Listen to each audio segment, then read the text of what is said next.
Hi, and welcome to my one-year review of the Apple Watch Series 7. I'm reviewing this watch today mainly for three reasons. The first one being, most people don't upgrade their watch every year. So it's quite worthwhile to have a review shortly after the launch, to know what it's like to use the product once it's new. But it's also worthwhile to know about the experiences after a year, maybe even after 2 or 3, to know what it's like to use the product in the long term. And today is this one-year review and these experiences after 1 year of use. The second reason is that the generational gap between Apple Watch Series 7 and Series 8 is honestly quite small. You get a new SoC, however it seems like the CPU is exactly the same, and from my experiences with Apple Watch Ultra I can tell you that Series 7 and Apple Watch Ultra feel exactly the same, so Series 7 and Series 8 will too. Secondly, you get the crash detection, I can test that anyway, and you get a new temperature sensor which can give you some insights about your body temperature. I can give you some insights into that from my use with Apple Watch Ultra. So basically this review is also going to be a sort of 1 year review of the Apple Watch Series 8. It's sort of a glimpse in the future, and if you're a prospect buyer of the Apple Watch Series 8, basically it tells you a little bit about what the watch is most likely going to be like in a year from now. And the third and final reason is that Apple's lineup of Apple Watches has become somewhat complex. So I want to give you some advice on which Apple Watch you should buy for, well, each usage pattern basically. And with that, let's start with the physical dimensions and sort of form factor of the watch and how it held up physically. After 1 year of use, I'm happy to say that I don't have any scratches or nicks in this Apple Watch Series 7 whatsoever. I had the original Apple Watch and also an Apple Watch Series 4, and both of them got a lot of scratches and nicks. My Series 4 I once put on its face and it got scratched up really badly. Something similar actually happened to me with the Series 7, but I can't find any damage to the screen whatsoever. I don't even have any micro scratches on it. Now, I don't know if I got really lucky with my Apple Watch Series 7 or with the use of it during the past year, but I'm overall incredibly happy with how it held up physically. Really, there's nothing to it. I also went swimming with the watch in salt water and also in mineral baths, and it didn't take away any damage. All I did is sort of clean it with tap water after I used it, and I never had any problems. So when it comes to the physical durability, with at least my use and maybe my luck, this watch has held up incredibly well. Let's quickly talk about the form factor of Apple Watch Series 7 and Series 8. It hasn't really changed since Apple Watch Series 4, so I have roughly 4 years of experience with this form factor. And I can tell you that it feels really good on the wrist. It's a lot less present than Apple Watch Ultra and sort of kind of disappears once you put it on your wrist. The watch feels really lightweight and doesn't get in the way, to be honest. And I really like the way that the screen on the Series 7 and Series 8 looks. It really looks edge to edge, and with the way that it's designed with this curvature over the edge, it really looks basically frameless. With the Apple Watch Ultra, you can actually see a slight border around the screen, and it doesn't look as edge to edge as this. Also, Apple Watch Ultra definitely feels a lot more present on your wrist and not as comfortable as this, to be honest. Personally, I still think this is the best Apple Watch design made yet. The only downside is that with the way that the screen sort of is the highest point of the watch, if you put it face down, there's a risk of scratching. With the Apple Watch Ultra, that's not a problem. So I think for me, the ideal Apple Watch design for everyone but extreme athletes would basically be the Series 7 design, but with the edges raised a little bit and a flat screen so that the screen is not the highest point of the watch. Let's quickly talk about the bands that I used with Series 7 over the past year. This is the silicone strap that came with it in the color Starlight. And I think it held up really well, although I have to say this is the strap that I probably used the least. I don't love these so much because I tend to get a little bit more sweaty under them than I do with the other Apple Watch bands.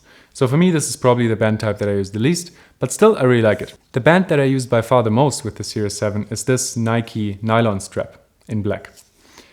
These tend to hold up quite well. I had this since the Series 4, so roughly 3 to 4 years, and it's just starting to show some signs of wear. But still it's holding up quite well and I really like this. These are almost my favorite type of Apple Watch bands. Then I have this leather strap from a company called Bandwerk that I used also quite a lot with the Series 7, and I think I even have it since the Series 4. I really like this because you can dress up the Apple Watch with it a little bit and it looks sort of a bit more formal, right? And finally, since the Apple Watch Ultra's launch, I also have this Alpine loop that I got with it. And I also tried it with the Series 7 and I really do like it on the watch quite a bit. It's a bit wider than most of the other Apple Watch bands, sort of going with the aesthetic of the Apple Watch Ultra, but I think it still fits with the Series 7 and Series 8. Also, I don't mind the contrast of the titanium with the aluminum. I still think it looks quite good. And finally, there's this tiny overhang between the sort of connector of the strap and the watch, because the Apple Watch Ultra is ever so slightly wider than the Series 7. But I think it's not a problem, so I think the Alpine loop goes quite well with the Series 7 and Series 8 as well. The only thing I don't know is I've heard that there can be some negative interactions if you put two different metals into contact. I don't know if that's the case for titanium and aluminum, but yeah, that's something that I guess you can research or ask Apple when you buy the strap. With the bands out of the way, let's quickly talk about the battery life on Apple Watch Series 7. After 1 year of extreme use, I basically have 91% of battery health left. What does extreme use mean? Well, I used this watch as a phone replacement during the past year. And because the battery still mostly lasts exactly 1 day, I had to fast charge it both in the morning and in the evening. This means that this watch basically went to 100 from 0%, then got fast charged immediately, put back on the wrist, drove back down to essentially 0% and charged again. I think that this is pretty much the worst thing you can do to a battery, and having lost 9% of battery health during the year I think is acceptable and quite good. So after 1 year of use, the battery life is still quite good, and I can get through 1 day with this as a phone replacement. I still have to fast charge it in the evening and in the morning, so after sleep tracking and after end of the day basically. And I still think that the fast charging is totally a game changer and makes this worth it over Series 6 if you're trying to use it as a phone replacement. I can tell that the battery life is slightly worse than it was in the beginning, but still quite acceptable. That being said, my Apple Watch Series 4 after 3 years of use had roughly 75% of battery health left. So if you treat the battery as badly as I did, you can probably expect to get 3 to 4 years of use out of this watch. And I think that it can be used as a phone replacement and have sufficient battery life for that for about 1 year to 2 years. After that, it will still be excellent with your iPhone. My dad is actually still using my Series 4 with the 70-ish% battery health as his watch together with his iPhone, and it's perfectly fine. So if you use it as a normal smartwatch, you can get way more than 3 years out of this and you shouldn't have any problems with the battery. One thing that I talked a lot about in my 1 month review of the Apple Watch Series 7 is the new swipe keyboard. Now unfortunately this is a feature that has not come to Apple Watch Series 6 and lower. Apple says because of the smaller screen. And I absolutely love the swipe keyboard. If you use this as a phone replacement, it's a complete game changer because typing with the sort of scribble keyboard or Siri is really hit and miss and not fast enough. With the swipe keyboard I got really proficient with it, and now with the Apple Watch Ultra it's even better because the screen is that tiny bit bigger. Also, with an update that Apple brought, I believe it was watchOS 8, we also got the swipe keyboard for other languages such as German, and since then it's basically perfect for me and I can use it for everything. Another thing I complained about in my 1 month review was that the swipe keyboard wasn't available in every app. I think this has been largely remedied and I can't find a single app on my watch that doesn't support the swipe keyboard. Let's talk about cellular connectivity on this Apple Watch. Obviously, this is quite dependent on your provider, and the watch can only support LTE, so there's no 3G and there's no 5G. So it really depends on your LTE coverage, where you live and what your provider offers. For me personally, on O2 Germany, I was very happy with the cellular connectivity of this watch. I used it outside of cities while hiking and everything, and I never had any issues. Obviously it's not as good as your phone, but for me it was perfectly sufficient. If you're having trouble with LTE connectivity wherever you live though, you'll definitely have problems with the Apple Watch. Then I want to talk about one more thing that surprised me a lot about Series 7 in the past year, which is basically the upgrades that Apple offered for it. With watchOS 9, we got support for roaming, which I think is incredible. It's one of the major things that held Apple Watch back from being a true phone replacement. Because the moment you crossed the border of your country, basically your watch was offline and you needed your phone again to stay connected. Apple has introduced roaming to the Series 4 and newer, so also to the Apple Watch Series 7. I think this is a great sign, because it means that Apple to some degree cares about the newer watches. With the swipe keyboard we didn't get it from Series 6 and downwards, but now at least the roaming and also the new low power mode, by the way, we both got on Series 7 and also older watches. So for me that was a very pleasant surprise. Towards the end of the video, I want to talk about some things that annoyed me about Apple Watch Series 7. First of which being app availability. The Apple Watch has been on the market for quite some time now, and in the beginning there was quite a lot of support for it. For example, for the original Apple Watch, I still remember there was an Instagram app that worked really well and you could scroll through the pictures, like stuff, and I really liked it. However, it was actually actively discontinued at some point. I guess there weren't enough users for it and Apple Watch was kind of a niche. But with Apple Watch becoming more and more powerful, it's really sad to me to see that we don't get greater app support and that developers really don't put a lot of time into developing these Apple Watch apps. I'm not super sure as to why developers don't really support Apple Watch enough, but I think that it's mostly because the user base is still quite small and other things just have more priority. So what can you do as a potential Apple Watch user if you care about having more apps on your watch? A lot of companies actually let you submit feature requests. So I think submitting feature requests for apps like Slack and WhatsApp might actually help if a lot of people do it and really want them on their watch. Especially with messaging apps, we can already see that they are quite viable on the Apple Watch, and personally I think they're quite useful too. So I think it's quite sad that we don't get them for things like Slack and WhatsApp. And I would really love to see that change in the future, especially since Apple Watch is becoming more and more capable. And with Apple Watch Ultra, we're already at the point where it can literally replace your phone completely. So if you are an app developer, I would kindly ask you to reconsider having your app run natively on the Apple Watch. I think it would be great for a lot of users, and I think a lot of users would appreciate it. Personally, as someone who also works in app development, I am considering to set up a course on how to develop apps for the Apple Watch. And if you would be interested in seeing that, please leave a comment down below and I'll see what I can do in the future. The second annoyance for me is that there's no way to actually use CarPlay with the Apple Watch, or actually even pair the Apple Watch with all cars. CarPlay is not available whatsoever on the Apple Watch. And for me, as someone who tries to use the Apple Watch as a phone replacement, this is very annoying because I always basically have to take my phone on longer trips if I want to use CarPlay.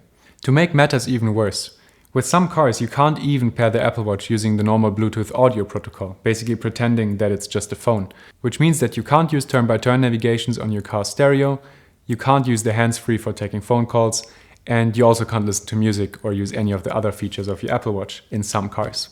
I unfortunately have one of those, so for me it's quite unfortunate, and I tend to take my phone on longer trips. Another downside to consider with all cellular Apple Watches is that you can't actually natively receive SMS. For me personally, this is not a big problem because I'm just keeping my phone online at all times on the charger at home basically. And then you will receive SMS sort of relayed from your phone. And I think that's actually a fine situation. But if your phone dies completely, you will be able to take and make phone calls using voice over LTE, but you will be completely unable to receive or send SMS. And finally, I encountered the issue sometimes that my watch won't connect to AirPods when I receive a call. So I have to basically pick up and then start using the speaker while I'm trying to connect my AirPods with it. And sometimes this can take 2 or 3 attempts, and I think that's a little bit annoying. I'm not sure what the problem is here because I have these problems far less with my iPad or my MacBook. And I really wish this was solved on the Apple Watch because it makes taking phone calls a little cumbersome sometimes. This concludes my experience over the past year with the Apple Watch Series 7, and I think that these experiences will apply mostly one-to-one to the Series 8.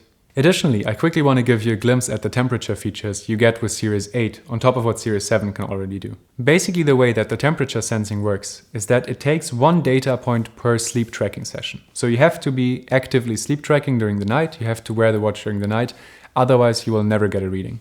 The way that this data is presented to you is with a baseline and per each night a deviation up or down in degrees. This should basically tell you if you're getting a fever or something like it. You're also able to look at the individual values in absolute terms, so as an actual wrist temperature, and this can actually be done on the watch itself. To conclude the video, I quickly want to talk about Apple's current Apple Watch lineup and give you some advice about which Apple Watch you may want to buy for a use case. Let's start with the Apple Watch SE 2. This is a great basic smartwatch and gives you all the classical smartwatch features. It definitely works well with your phone, and if you buy it with a cellular modem, you may even want to try to use it as a phone replacement. Although, according to Apple's website, it does not support the fast charging, so it might not be the best fit here, and you might struggle with the battery life a bit if you use it as a phone replacement. You also don't get the always-on display, and the screen size generally is a bit smaller than the one of Series 8 or even Series 7. It also lacks some of the health features, such as the ECG, the blood oxygen meter, and the wrist temperature readings. I think Apple Watch SE 2 is mostly targeted at people who don't want to spend so much money at the Apple Watch but still want a solid smartwatch, and this is definitely a good way to go. From the SE 2, you can step up one step to the Apple Watch Series 8. You basically get a bigger, brighter screen that has always-on capability in comparison to SE 2. You get the blood oxygen meter, you get the ECG, and you get the wrist temperature reading. You also get the fast charging capability, which means that you can truly have a go at using it as your phone replacement, and you'll probably be successful with it. If you find a good deal on an Apple Watch Series 7 somewhere, it's essentially the same watch as Series 8, with the exception of the crash detection and the wrist temperature readings. So you can probably safely go for the Apple Watch Series 7 if those two things aren't particularly important for you. And then there's the final step up to the Apple Watch Ultra. I think the Apple Watch Ultra is only the right choice if you're in one of 3 camps. The first one being you need a super durable watch. Apple Watch Ultra comes with a sapphire crystal screen. You can also get that screen on Apple Watch Series 7 or 8 if you opt for the stainless steel body with the sapphire crystal screen. But then the price difference is quite small, and it's probably worth it to go for the upgrade to the Apple Watch Ultra and get all the other benefits that you get by going for the Ultra. In addition to the sapphire crystal screen, Apple Watch Ultra gets a quite sturdy titanium casing that should be more durable than other Apple Watches, and people tried to destroy it in a video that I'm going to try to link here, and you should be able to see that it holds up quite a lot better than Series 8. The second camp of people that might get a good use out of Apple Watch Ultra are people that can appreciate the super long battery life. This might be people who, for example, really hate charging their watch and want to go 2-3 days with it on one charge. It might be people who do extreme sports and do triathlons, for example, and really need the large battery to make it through the whole triathlon. Or it might be people who genuinely are trying to use the Apple Watch Ultra as a phone replacement, because then the battery life will comfortably last you a day, maybe even 2, and it will be a big difference to Apple Watch Series 8. That being said, all Apple Watches that Apple is currently selling are getting the same processor, so you won't notice any difference in performance. With that, I'm saying goodbye to my Apple Watch Series 7. I'm now going to hand it down to one of my family members, and I'm sure that it's going to serve them well for some more years to come. Thank you so much for watching this video. If you enjoyed it, please consider hitting the thumbs up button below. And if you want to see more videos like this one, I invite you to subscribe to my channel. Thank you so much again, and have a great day. See you in the next video.